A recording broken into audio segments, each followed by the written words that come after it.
Hello and welcome to The Hub. I'm Wang Guan in Beijing. It's been about 6 months since we last connected, and this time I had a wonderful opportunity to meet the One Voice Children's Choir from the United States, from Utah in particular, in person because they're right here in Beijing for a visit. They returned to China for the Bond with Kuliang 2025 China-U.S. Youth Choir Festival. Once again, spreading joy and love and harmony through the universal language of music. From the Chinese city of Xi'an and Fuzhou to Beijing, their journey has been filled with vibrant energy, heartfelt melodies, and unforgettable moments, lighting up this summer with the spirit of people-to-people exchanges. So, what is new on this visit? What surprised them and touched their hearts, and more importantly, left a lasting impression for them? Here's my conversation with Tanner DeWaal, the CEO and Artistic Director of the One Voice Children's Choir. So Tanner, you're back in China. I mean, you were here not so long ago. Maybe I can ask you about your top China experience this time around. I love working with children and seeing them interact with other students. It's really special. It's really special to walk in a room and immediately feel loved. The Chinese kids are so good at that. They're so welcoming. I've never met a more welcoming culture. And then seeing these kids, even though they don't speak fluently with each other, just seeing them work to talk, work to communicate, sing together, I think that's been really powerful. We shared a special experience with this school in Fuzhou, and the School of Children. We've been singing Kuliang with this group in multiple places.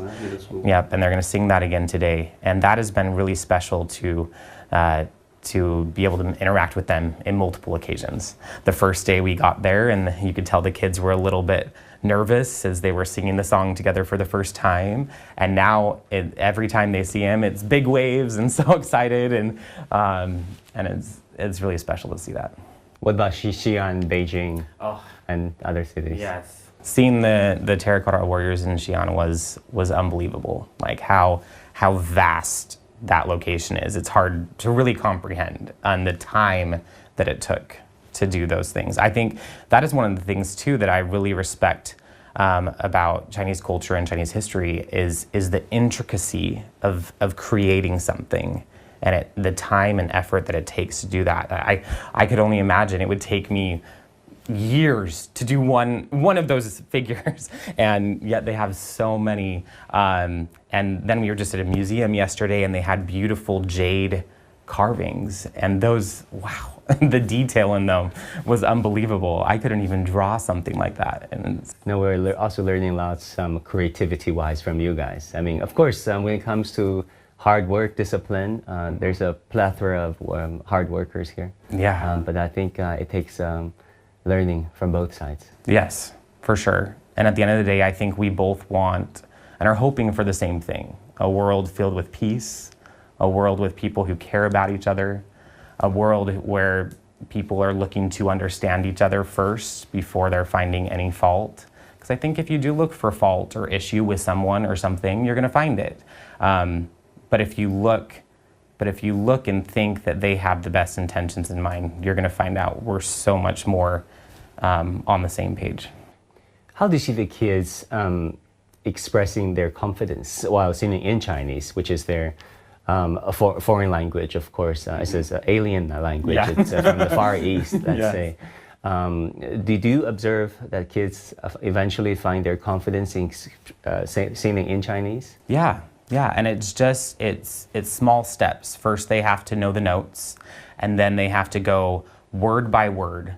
And we use like the pinyin version of the word, so we can see it, but they might not be able to read it in the same way. So they need to make a note for themselves. Oh, this sounds like this, and then they'll go slow, phrase by phrase, and then put together the whole line. So it takes some time, but with those slow progressive steps, they're able to put it together. All along, they knew the meaning of, for example, Ruyuan, as you wish. They know the meaning of, the desire, the The rich meaning rooted in history. Yes, yeah, we talk about that and why we're singing it, and out of a respect for those who have gone before us and future generations, and the kids like to know what they're singing about, and because we talk about connection so much and connecting with the audience, that knowing what you're singing and why you're singing it is helpful to establish that connection.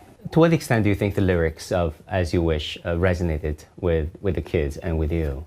Well, I will say, I think one thing we learn from China is there is a deeply rooted connection to history and respect for history. And I think the kids get a sense, especially now being here, of how much people care and know about their history. And it kind of makes us maybe look or feel a little bit bad, like, oh, I need to do more history work. I need to learn more. There's so much to learn, because there's some aspects from history that we need to grow from, and some that we need to do better from, and then there's some that we want to continue following. And in a song As You Wish, that there is aspects of respect to those who have gone before and the what they've done that has now paved the way for us in the future. I think that some of those lyrics and whatnot have resonated well, and the kids feel that and start to understand that there's significance and importance in what they're singing, and it's not just random words. Do you see similarities between As You Wish, the lyrics you just referred to? I think you put it brilliantly. Those have gone before us, and the lyrics in You Raised Me Up. I mean, different songs, different melodies, but hey, there's a common thread.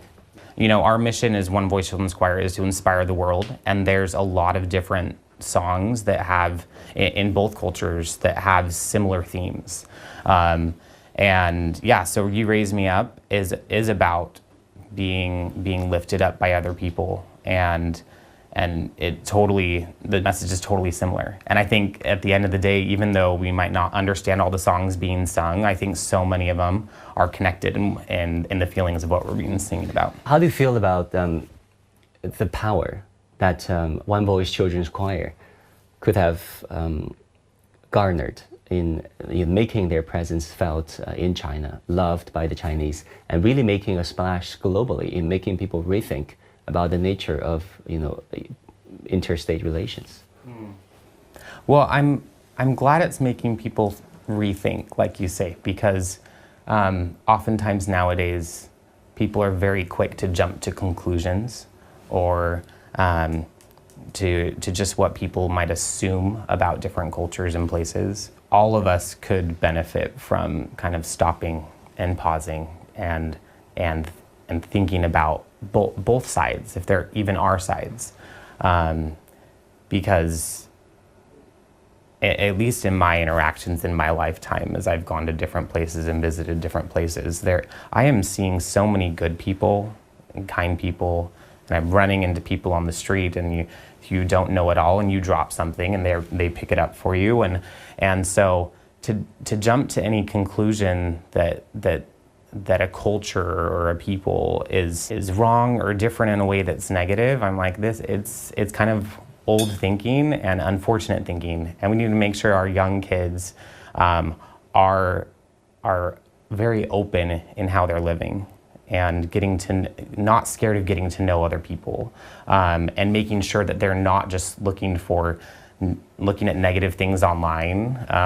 There's a lot of positive things online, but we want to make sure that they are seeing those in addition to what's negative, because unfortunately in the day that we live in, sometimes the negative things get the loudest attention.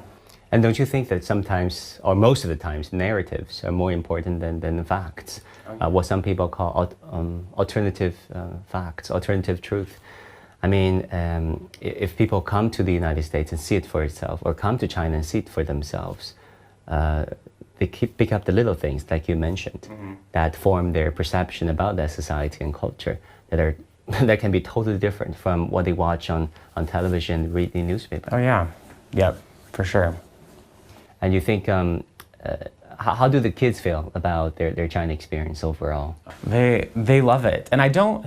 The good thing is I don't think a lot of them are are coming with any negative expectations, but I think what helps now that we've been to China a few times is they're hearing about it from some of their peers in One Voice Children's Choir who have talked about how amazing it is and how awesome it is. So I think that's one thing that helps with people. If we can talk positively, post positively, share positively, I think that can be really helpful for our relationship. Any more Chinese songs that we can expect other than, of course, you're doing Tomorrow is Better, right? Yeah. And As You Wish, Tomorrow is Better, Kuliang, Yes. and Mulihua. Mulihua. Is another one that they've been working on for this week. And then we're in the process, because we come back to China at the end of December for our concert tour. We're in the process of choosing the next song. So we will have a brand new song come the end of December to film a music video of as we go around. Finally, any closing thoughts, any final thoughts for the future? Anything you want to say to our Chinese viewers who are watching, who are following the One Voice Children's Choir with passion and with love? We love you. We love being here. It's an amazing place. And with our mission of inspiring the world, we really come here and are inspired by everything, the history, the architecture, the people, the kindness, and the welcoming that we feel. We've been so inspired, and at the end of the day, after having been inspired, it's gonna help these kids become better people, and they're gonna be able to perform better because they're learning to care more. I often say that when you have the opportunity, because not everyone gets to, when you have the opportunity to visit other parts of the world, it can increase the size of your heart and your capacity to love.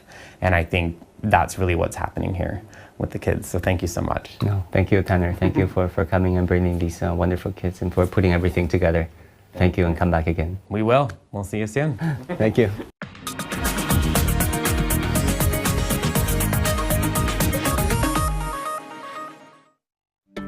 Now, in Beijing, it was such a pleasure to meet some of the choir members. For some, it was their first time in China, full of curiosity and excitement. So, my dear young friends, shall I say welcome to Beijing, China? And thank you so much for making the trip. Maybe I can begin by asking you about your China impression. What impressed you so far? Had any fun? What really stuck out to me is like all the people. Like the people are super nice. Like the Chinese people are like one of the nicest people I've ever met. Like they're super kind and friendly, and they just really treat you really well. Kind of same thing as her. I like the people, and I like how it feels. Like I just like the place. It's a really nice place, and it just, I don't know, it just makes me feel happy. I really love like the heritage you guys have, like the Great Wall and the Forbidden City. Like all of that is so pretty, and just I love how all the history you guys have here and how pretty it is. The music that you guys gave us really went viral on Chinese internet, as you may have heard. We really loved it. We're particularly impressed when you sing in Chinese. You have a couple of songs, but I think As You Wish is really the one song that clicked with the Chinese audience. You know, I talked to my family this morning, and they're like, oh, they're in tears whenever they hear that song coming from you guys.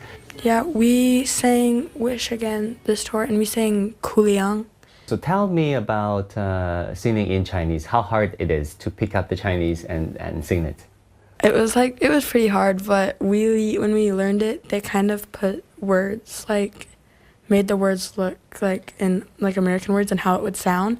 And so when we like memorized that, we got it down pretty quickly. I feel like even if you don't like know what the words mean in Chinese, you can still feel a connection with like the music and the people, even when you're singing. I think it's really hard to like pick up at the very beginning. Like once I've never like heard it before, trying to speak it and trying to like learn how to say it, that's pretty hard. But I feel like once you get it and once you learn how to say it, then it's just, you can feel the music as you sing. And like, it's just easy and like fun. Tell us about the interaction you had with your counterparts, the children's choir or the middle school students in Fuzhou and in Xi'an. Well, what was it like? It was really cool because like we went in and then they were all there and they were all just like fun and happy. And it's like as soon as you walked in, you just felt like just a connection. Like you guys were just friends and we could just talk and just It was really cool. Yeah. I feel really good about it. Like, the kids there were so friendly, and they, like, made us all feel, like, welcome, and, like, those are friends we're going to have forever, and we, like, hope to, like, keep in touch with them. Did you guys get WeChat or something? Yeah, I have WeChat with a couple of the kids, and they're all so friendly, and they text me every day, and I love to talk to them. They're my favorite. How do you feel when you sing with the Chinese teenagers on the same stage, coming to China through this very unique program, right? And I know that you're coming through a very distinguished program, singing with the Chinese kids on the same stage. What was it like? How does it feel? Because not many kids from America get to do this. I think for me, like, music is such a big part of my life, and I just get this really warm feeling with, like, great music. And whenever we sing with, like, all of, like, the other kids here in China, I always get that warm feeling, and just, like, how amazing they all are, like, and talented they all are. I'm like really picky, and I notice like a lot of things when people sing, and like they're really good with like texture and dynamics and stuff. But when we all sing together, it's like so powerful, and it makes me so happy to know that from two different like countries we're all coming and uniting and singing together. Yeah, kind of what she was saying. I really like how it feels and it makes me feel. And I think it's really cool how we can all come together, like even from different sides of the countries, and still sing and sound wonderful and just have that feeling. And I would honestly do this again and again and again and again because it's such a powerful and amazing experience. I heard that you're the first timers in China, right? Yeah. So how would you tell your friends back in Utah, your classmates, when they ask you, oh, what was this summer like? Why did you spend time in China? What's the China really like versus the China that you read on newspaper or on television? I would honestly say it's really cool. I would say all the people are so friendly, and all the places that you go to are amazing. Everybody always says the Great Wall's amazing and so cool, and when you get there, it's even better. Yeah, I really loved all the sites and like the story and the history, kind of what he was saying before. But I would just tell them that it's a really cool opportunity to learn from different cultures. I think I'd tell them, like, it's such a beautiful place, and China has, like, such beautiful people, and just the heritage and everything just makes you feel so great. They're just our friends and people, too, and we just love them. For others, it was a return visit, warm, familiar, and full of memories. I want to pick up on where you just said. You said you didn't expect One Voice Children's Choir singing in the Temple of Heaven to make such a big splash in China, but you did. Yes. I was so grateful as we were traveling and exploring China in aspects that we hadn't the year before. We were just here to sing a song that we have all grown to love, as it reminds us of the joys and what we experienced last time. So being able to share the joy we feel singing that song by helping others hear us exploring and honoring a culture that's very new to us is just an awesome, awesome thing.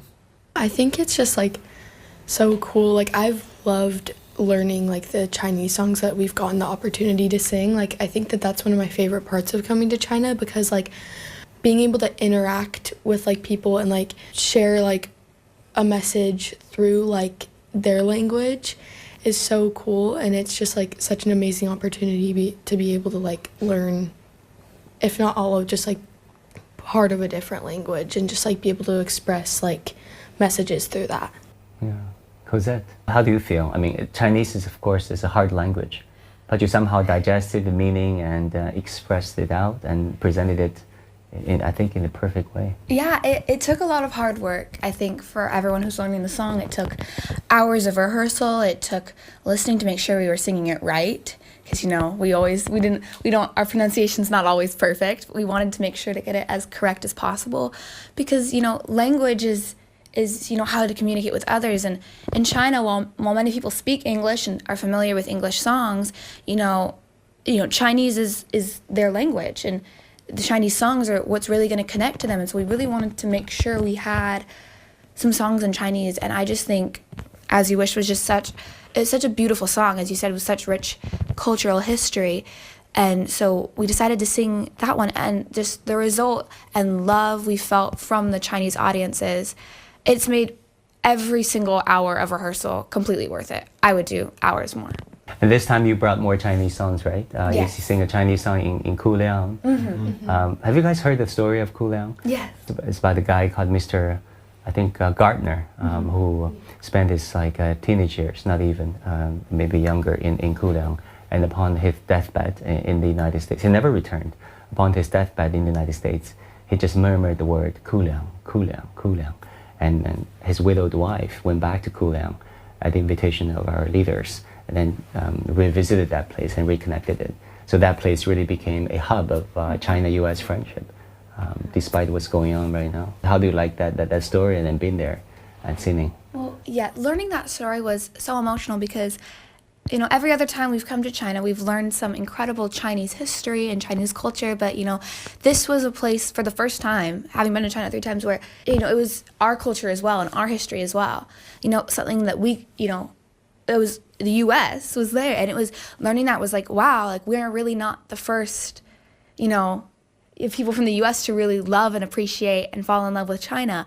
You know, it's happened in the past, and it was such an incredible story to learn and to share, and singing that song with the Chinese kids was such an incredible experience. And also, Meyer, the welcome you get, according to the videos that I saw, was pretty significant. They put a flower on your neck or something, and they lined up to welcome you guys. Tell us, what was it like? When I first came to China, I didn't know like what to expect. And so when we went and did like the cultural exchanges and met like all the Chinese people, and they gave us just such warm welcomes, and you just felt so much love.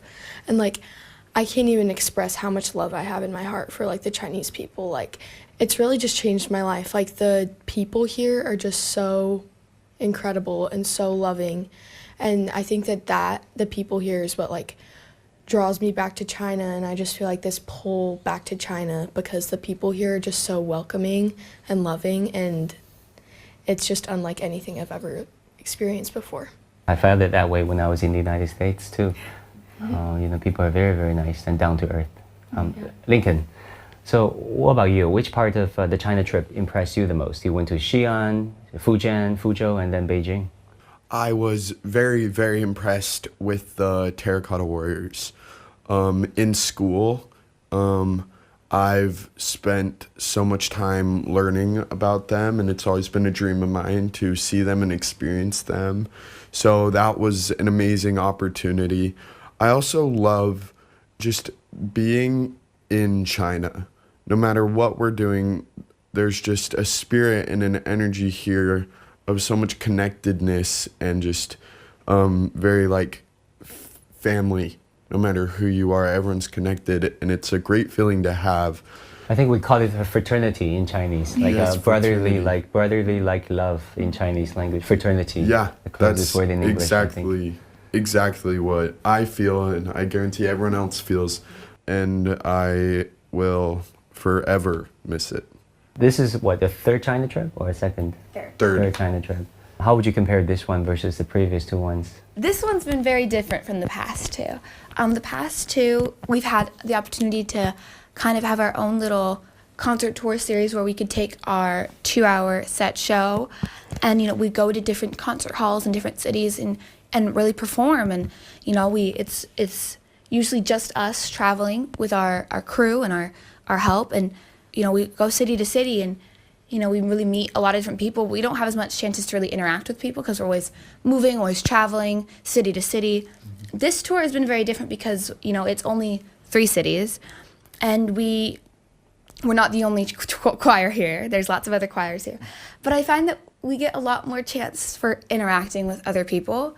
I feel like I've made so many more friends on this trip alone than the past 2 trips combined, because you get to talk to people, and you kind of slow down and hang out and really just admire the city that you're in for longer than a day. And, you know, I really feel like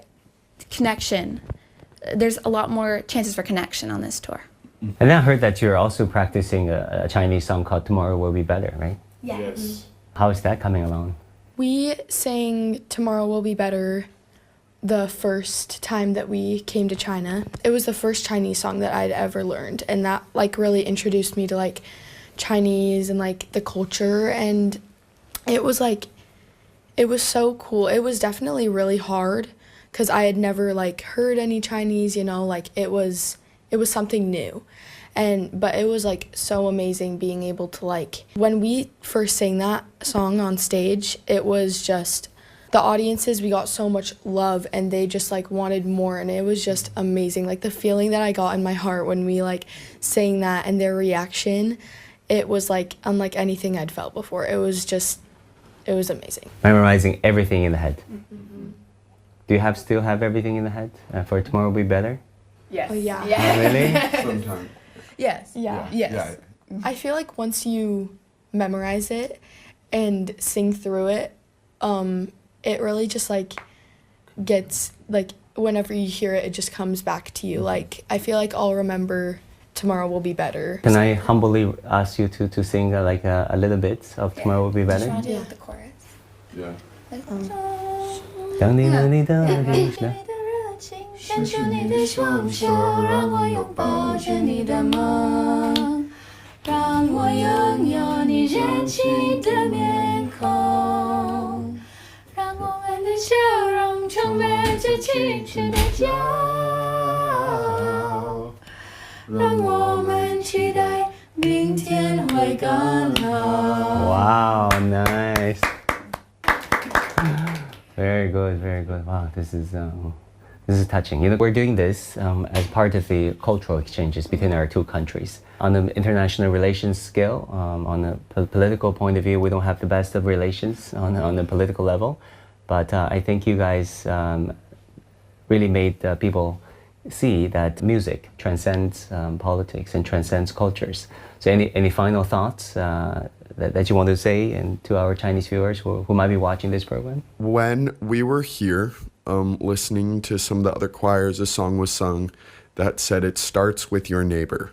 Being kind, changing the world starts with your neighbor. So if we can just be positive in one action every day we do to your neighbor, it will have a snowball effect that changes the world. Yeah, I feel the same way. I feel like just the small connections that we've been making are gonna turn into something big, and even like regardless of what's happening, just like building friendships and being kind and just like building relationships that will like last forever. And like I'll remember the relationships that I've built in China and the friendships that I've made forever, and I'll hold them in my heart forever. So I think that it just starts with the small things. I really hope that what happens in China with the Chinese choirs and with the Chinese people happens, the same thing happens to what happened to me, because when I first came to China, you know, there's a lot of misconceptions about China, and I'm sure the same way around because of our two countries.